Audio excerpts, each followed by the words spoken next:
কেউ বলবে ফুরফুরার পীর মুজাদ্দিদুজ্জামান এই জাশনে জুলুস করেছে, মিছিল করেছে, হাতে ঝান্ডা নিয়ে এরকম করে আলী আসগর হুজুর করলেন, প্রশ্ন আসবে। 5 হুজুর কিবলা করেছেন, আমার ওয়ালিদ কিবলার কথাও বলবে, আমি বলে দিচ্ছি উনি করেছেন না করেন, আমি বলছি। তাহলে আলী আসগর হুজুর করছেন, সাহাবীরা করেছেন, বিদআত চলবে না, যেটা হুজুর করেননি সেইগুলো করছে, চলবে না, তাই তো। আর অনেকেই প্রশ্ন, এনডি গ্রুপটা প্রশ্ন করবে, হ্যাঁ সাহাবীরা করেছেন, সাহাবীর চেয়ে বেশি তোমরা দেখাচ্ছ মহাব্বত। এই প্রশ্ন করলে উত্তর কি দেবে? উত্তর একটা প্রশ্ন করবে, বলবো উত্তরটা শিখাবো, তোমরা উত্তরে বলবে যখন বুখারী শরীফ শেষ হয়, খতমে বুখারী, তখন মুহাদ্দিস সাহেব পড়াতে পড়াতে বলেন, এখানে কি বলে জানি না, হ্যাঁ আমাদের মুহাদ্দিস সাহেব হুজুর বলেছিলেন, ইমাম বুখারী মুহাম্মদ বিন ইসমাঈল আল বুখারী, যিনি বুখারী লিখেছেন, রাসূলের রওজার কাছে বসে বসে বুখারী লিখেছেন। কত বছরে? 16 বছর লেগেছিল বুখারী লিখতে। কত বছর?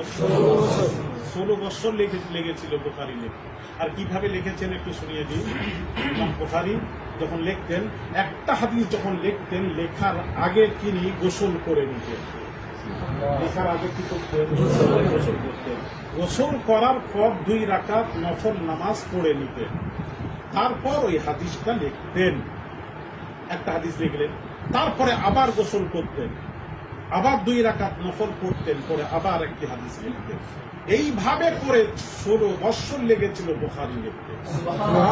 এখন আমার প্রশ্ন, তোমরা বলবে হুজুর, আবু বকর সিদ্দিক রাদিয়াল্লাহু তাআলা আনহু, উমর ফারুক, হযরত উসমান গনি শেরে খুদা, হ্যাঁ খুলাফায়ে রাশিদিন, ইনারা হাদিস লিখেছেন।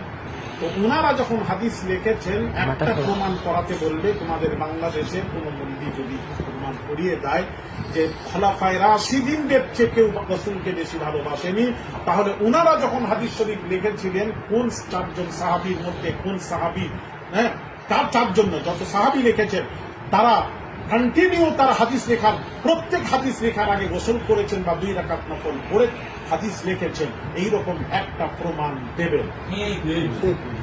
মেনে নেব। আর বেশি কথা বলছেন, আমার কাছে দলিল, আমার কাছে বহু দলিল আমি সংগ্রহ আমার কাছে আছে, আমি তো বলিনি, আমি একটা তোমাদেরকে তুলে ধরলাম, আমাকে দেখাতে হবে। তাহলে সাহাবীরা যখন করেননি, তাহলে সাহাবীর চেয়ে বেশি ইমাম বুখারী রাসূলকে ভালোবাসেন? এটা জিজ্ঞেস করবো, কি বলে উত্তরটা শুনবো। ইমাম বুখারীকে তো ফেলে দিতে পারবে।